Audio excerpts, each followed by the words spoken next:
Welcome back, everyone. It's 2018 and time for some new videos. It has been quite a while since I put up any videos on this channel, at least related to my layout. One reason has been that there just wasn't anything happening with it. It has gone through a few changes since I originally put up the HO scale layout, starting with a simple 4x8 form built on a foam 2x2 structure resting on furniture sliders.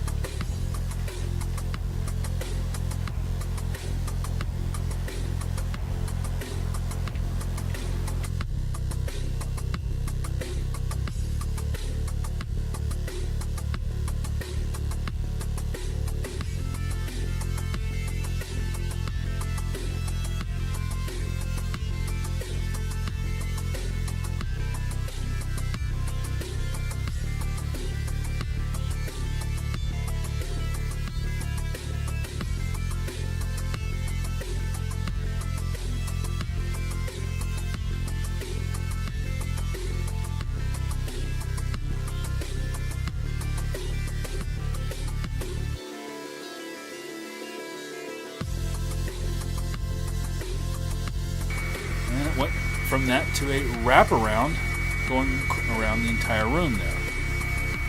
It also went through a few changes even when it became a wraparound layout. Mainly, my track plan changed a couple times from the original loop that I had set up. But with looming issues with things not lining up very well and foam sagging a bit over time, I had a couple ideas. Either rebuild the structure underneath, redo some of the trackage, or just start over from scratch. Around the time of Cheyenne Depot days in 2017, I had leaned heavily towards just rebuilding it totally, as there were things about it, especially the elevated portion of the layout that I had built to create an overpass, simply wasn't working out very well. I had already damaged one of the Bachmann DD40s when it leaked off the track up there a few years ago, landing on the floor on its nose and damaging the front. I also had issues again with the track lining up in this section where the duck under was, and I was greatly tired of having the duck under there. I just had to get rid of it. So I really had no choice but to start over.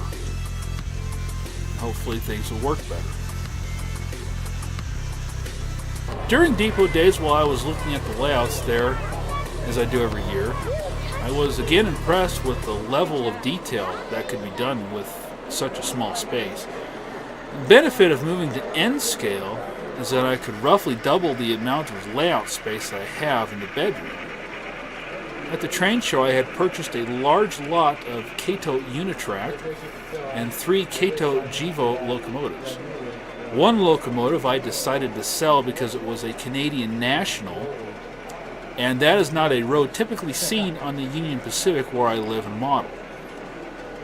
And that one locomotive I sold paid for the entire lot, so that was a pretty good deal right there. I set out the task of tearing the layout down as it existed and started over. All new wood structure. I wanted this time to eliminate the need of a duck under. Again though, the new layout did go through a slightly small change. I had been going to just replace the old structure with new, keep the same wraparound footprint basically, but instead of a duck under, I would simply have a loop at either end of the layout. I tested this with the Kato Unitrack for a while, with some locomotives and rolling stock that I had purchased in addition to the original Jivo units. When I started the layout remodel in spring of 2017, I had made the decision at that time to also buy a 3D printer kit. This would greatly add to the ability for me to create buildings and other things, whatever I would need, on my layout, from pictures of real ones, or just come up with them as, just design them on my own out of my head. This was the first building I had designed and printed, a nice steel building planned to be built for 2 businesses to occupy, double lease space, if you will. I have not finished this building beyond this point, though. The next building is a little fast food restaurant that I again designed using SketchUp Pro, a program I have come to use exclusively for my 3D printing and designing needs. This restaurant is actually from a computer game, American Truck Simulator. I liked the look of this building and thought, you know, I'd like to have that on my layout, and because I've got a 3D printer, I can make that happen. So that's what I did. I don't know if it will be a hot dog restaurant thing on my layout or not, but it was a building I wanted to have because I liked it. I thought it was unique looking, and the hot dog sign thing there does kind of add something to it, so I might do it just because of that. I don't know. Or I might make a big donut. I don't know. After deciding I wanted more space, I sat down again on SketchUp Pro for a while and drew up my room to scale, by the way, measurements and all that stuff.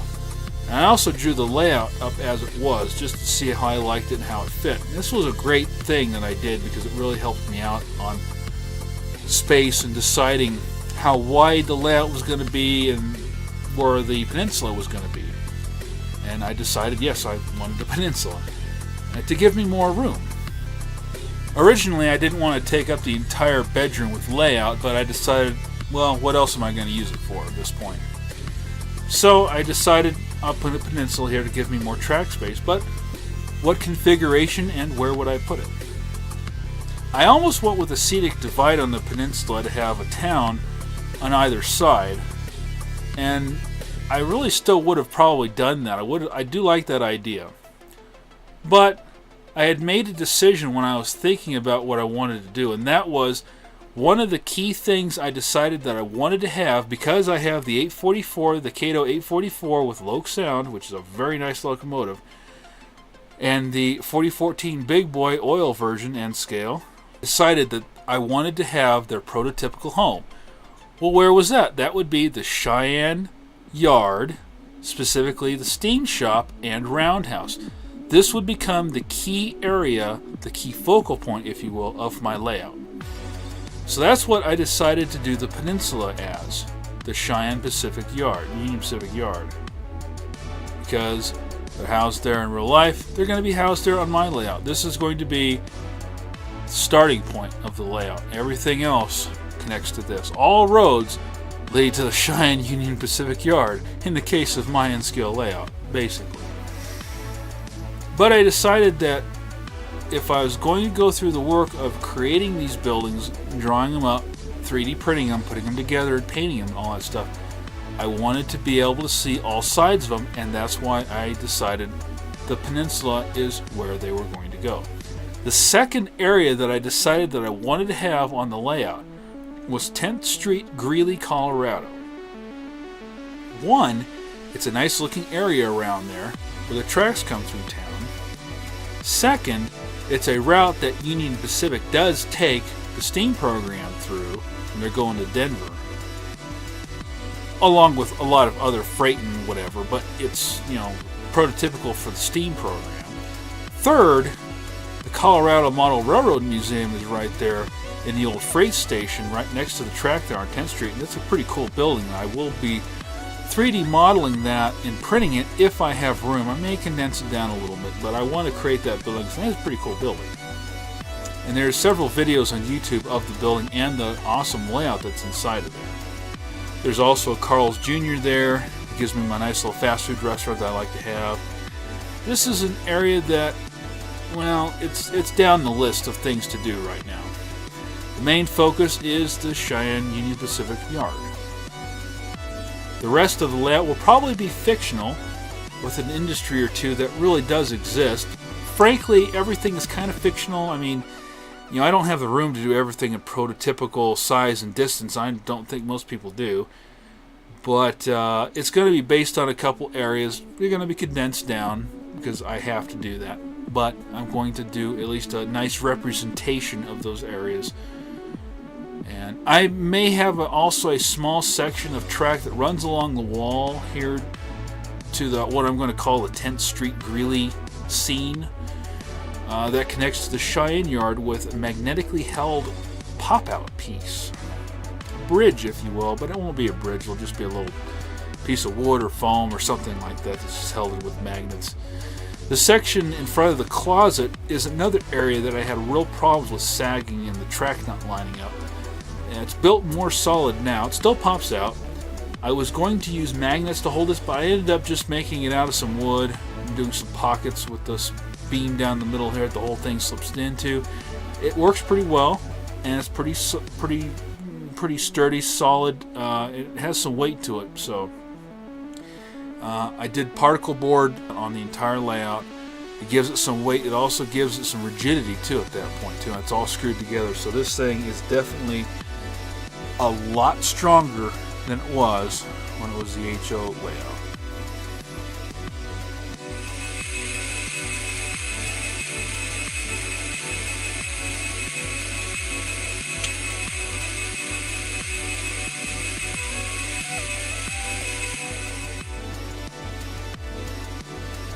Switching from HO scale to N scale is a big move, but thankfully you can pretty much sell everything HO scale.